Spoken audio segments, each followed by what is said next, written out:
ছেলেমেয়েরা ভালো একটা শিক্ষা প্রতিষ্ঠানে লেখাপড়া করুক, সেটাই সরকার চাচ্ছে না।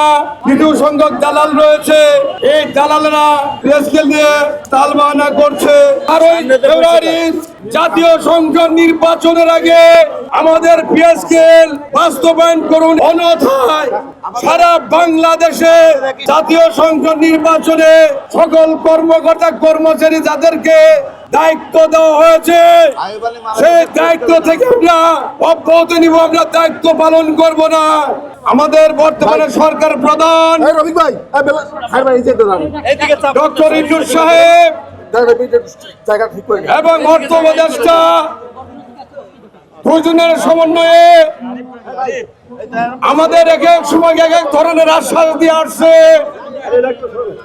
আমরা ঢাকা শহর তথা সারা বাংলাদেশে আমরা তৃতীয় চতুর্থ শ্রেণীর কর্মচারী যারা রয়েছি, দেশের যে দ্রব্যমূল্য ঊর্ধ্বগতি আর আমরা যে বেতন পাই সেই বেতনে আমাদের সংসার চলে না। আমরাও চাই আমাদের ছেলেমেয়েরা ভালো একটা শিক্ষা প্রতিষ্ঠানে লেখাপড়া করুক, সেটাই সরকার চাচ্ছে না।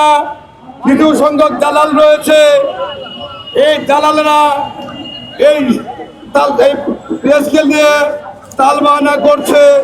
প্রিয় সাথী বন্ধুরা আমার, আমি বলতে চাই 12 আগস্ট 12 ফেব্রুয়ারি জাতীয় সংসদ নির্বাচনের আগে আমাদের পিএসকেল বাস্তবায়ন করুন এবং গেজেট আকারে প্রকাশ করুন, অন্যথায় সারা বাংলাদেশে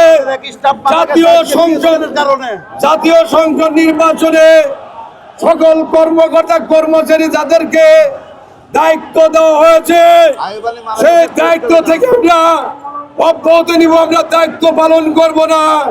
কাজেই এই দাবি যদি 12 তারিখের আগে মেনে না হয় আমরা কঠোর আন্দোলনের ঘোষণা দেব। সারা বাংলাদেশ ব্যাপী আমরা এই দেশ অচল করে দেব।